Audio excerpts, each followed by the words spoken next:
قرآن سورہ نساء میں آتا ہے وَعَاشِرُوهُنَّ بِالْمَعْرُوفِ فَإِن كَرِهْتُمُوهُنَّ فَعَسَىٰ أَن تَكْرَهُوا شَيْئًا وَيَجْعَلَ اللَّهُ فِيهِ خَيْرًا كَثِيرًا۔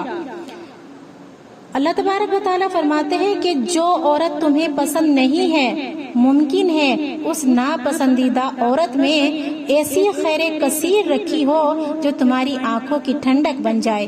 یعنی عورت بد اخلاق ہے، اچھی نہیں ہے، شوہر کی اطاعت گزار نہیں ہے، لیکن ہو سکتا ہے کہ اس سے اللہ تعالیٰ ایسی اولاد عطا فرما دے جو تم دونوں کی آنکھوں کی ٹھنڈک ہو اور تمہارے مرنے کے بعد تمہیں مغفرت کے لیے، تمہاری مغفرت کے لیے دعائیں کرتا رہے اور تمہیں صدقہ جاریہ کرتا رہے۔ کیونکہ آپ کو پتہ ہے فرعون کی بیٹی سے جب وہ ایمان لے آئی تو نہ جانے کتنے نبی پیدا ہوئے، سبحان اللہ۔ اور ایک مثال اور قرآن دیتا ہے یخرج الحی من المیت ویخرج المیت من الحی، اللہ تبارک و تعالی زندہ سے مردے کو نکالتا ہے اور مردہ سے زندے کو نکالتا ہے۔ اس کی کیا مثال ہے دیکھو، آپ لوگوں کی اچھے سے سمجھ آ جائے گا۔ نوح علیہ السلام زندہ تھے لیکن زندہ پیٹ سے کیا نکلا؟ مردہ بیٹا۔ جب اللہ کے نبی نوح علیہ السلام نے فرمایا کہ بیٹا کشتی میں سوار ہو جاؤ، غرق ہو جاؤ گے، تو کہا نہیں ابا جان، میں پہاڑ پر جا پہنچوں گا اور غرق کا یہ جو غقابی کا پانی طوفان نوح آیا ہوا ہے، کیا مجھے پہاڑ تک نہیں چھوڑے گا؟ نہیں مانا لیکن غرق ہو گیا۔ اور دوسری مثال ابراہیم علیہ السلام مردہ سے پیدا ہوئے ہیں لیکن ابراہیم علیہ السلام کو اللہ تعالیٰ نے نبی بنایا۔ تو اسی لیے تو کہتے ہیں کہ اللہم اجعل اولادنا کاولاد الصحابہ، اللہ تعالیٰ ہمارے بچوں کو صحابہ کی اولاد کی طرح بنا دے۔ ایک جگہ اور قرآن میں سورہ انعام میں آتا ہے کہ انفسکم ازواجا لتسکنوا الیہا، اللہ تعالیٰ نے میاں اور بیوی ایک دوسرے کو سکون کا سامان بنایا ہے۔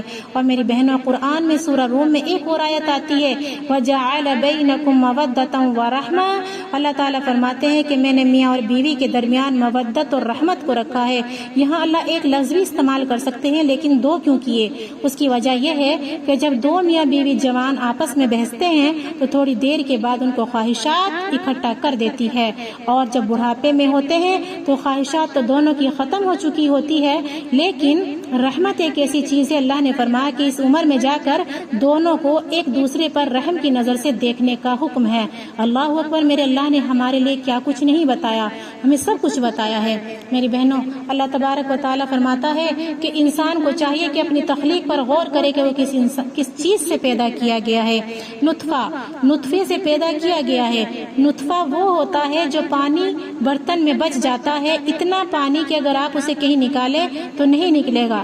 کتنا ہوگا؟ صرف ایک چمچ۔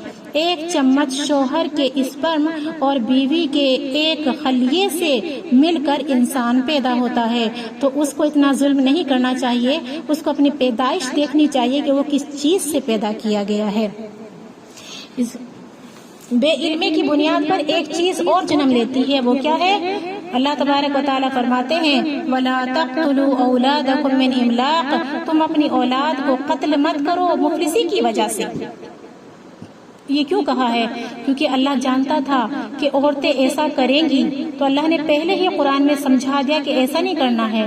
میری بہنوں ایک سروے کے مطابق، امریکہ کا سروے ہے، یہ 1973 سے اب تک کا سروے ہے کہ ہر سال 13 لاکھ سے 15 لاکھ تک ابورشن ہوتے ہیں، اور 40 ملین ابورشن 1973 سے لے کر اب تک ہو چکے ہیں۔ استغفر اللہ۔ اس میں سب سے زیادہ ابورشن کا طریقہ یہ ہے کہ برتھ کنٹرول کرتے ہیں، بچہ پیدا ہونے نہیں دیتے ہیں، اور 3% عورتیں ایسی ہیں جو اپنی ہیلتھ کی وجہ سے بچہ پیدا نہیں کرنا چاہتی، اور 25% عورتیں ایسی ہیں جو ماں بننا ہی نہیں چاہتی، اور کچھ کہتی ہیں کہ ہم بچہ پیدا اس لیے نہیں کرتے کیونکہ ہم اخراجات افورڈ نہیں کر سکتے، اور کچھ کہتی ہیں ہم بیبی ڈیلے کرنا چاہتی ہیں کیونکہ ہماری جاب ڈسٹرب ہوتی ہے۔ تو میری بہنوں یہاں یاد رکھیے، یہ اوقات جو ہے یہ سارے اللہ تعالیٰ کے یہاں حجت نہیں بنیں گے۔ ان چیزوں کے بارے میں تو اللہ تعالیٰ کے یہاں کچھ بھی حجت نہیں اڑے گی، پوچھا جائے گا، سوال کیا جائے گا، جواب دینا ہوگا۔ تو ایسی گناہ کی بیماریوں سے ہمیں محفوظ رہنا چاہیے۔ اور رحم مادر میں جب 15 ہفتے گزر چکے ہوتے ہیں تو بچے کے تمام اعضاء بن جاتے ہیں اور اس کے اندر سینس بھی پیدا ہو جاتی ہے، کھانے پینے کو محسوس کرنے لگ جاتا ہے۔ جب ماں نمکین کھاتی ہے تو منہ بناتا ہے، جب میٹھا کھاتی ہے تو چپ کر کے اچھے سے کھا لیتا ہے۔ اور میری بہنوں، وہ بچہ تو اندر جنم لے چکا ہے، وہ کھانا بھی کھاتا ہے، اس کے اندر سینس بھی پیدا ہو چکی ہے۔ پھر ماں پر شیطان چڑھتا ہے تو کیا ہوتا ہے، اس دوران وہ بچے کو ابورٹ کراتی ہے۔ تو کیسے ابورشن ایسی حالت میں کیا جاتا ہے دیکھتے ہیں۔ ایسی مدت میں بچے کی ریڑھ کی ہڈی کو آلے سے توڑ کر نکالا جاتا ہے، کھوپڑی کو کچل کر نکالا جاتا ہے، استغفر اللہ۔ اور دوسرا طریقہ، 4 مہینے سے زیادہ بچے کو سلو پوائزن دے کر مادر رحم میں مارا جاتا ہے۔ اور بچے کی مرنے کا جو وقت ہوتا ہے وہ 3 گھنٹے ہوتا ہے۔ اور جب بچہ سلو پوائزن سے مرتا ہے، تڑپتا ہے، تو اس کی تڑپن کو، اس کے درد کو ماں محسوس کرتی ہے۔ اور بعض ممالک میں بچے کے باڈی پارٹ فروخت بھی کیے جاتے ہیں۔ اور 100 میں سے 9% عورتیں ایسی ہیں جو ابورشن کو برداشت نہیں کر سکتی، وہ مر جاتی ہیں۔ اور کچھ عورتیں ایسی ہیں جو ابورشن کی وجہ سے ان کے یوٹرس میں مکمل طور پر ہمیشہ کے لیے انفیکشن ہو جاتا ہے، یہاں تک کہ یوٹرس پھٹ جاتا ہے یا وہ عورت بانجھ بن جاتی ہے۔ اور کبھی کبھی ایسا ہوتا ہے کہ بچے کا گندا پانی ماں کے پھیپھڑوں میں چلا جاتا ہے تو اچانک موت واقع ہو جاتی ہے۔ ابورشن کروانے والیوں میں بریسٹ کینسر کے 50% خطرات زیادہ ہوتے ہیں۔ تو میری بہنوں، یہ تو صحت کے نقصان یہ تو خود ہی خریدتی ہے نا عورتیں، نہ تو ابورشن کرائیں اور نہ یہ بیماریاں دیکھیں۔ ابورشن کی مثال اس زندہ انسان کی طرح ہے جس کو اس کے گھر سے دھکے دے کر نکالا جاتا ہے۔ آپ ہی سوچیں، اگر آپ کے گھر سے کوئی اپنا ہی انسان، اپنی ہی ماں آپ کے گھر سے آپ کو دھکا دے کر نکالے تو آپ کے دل پر کیا گزرے گی۔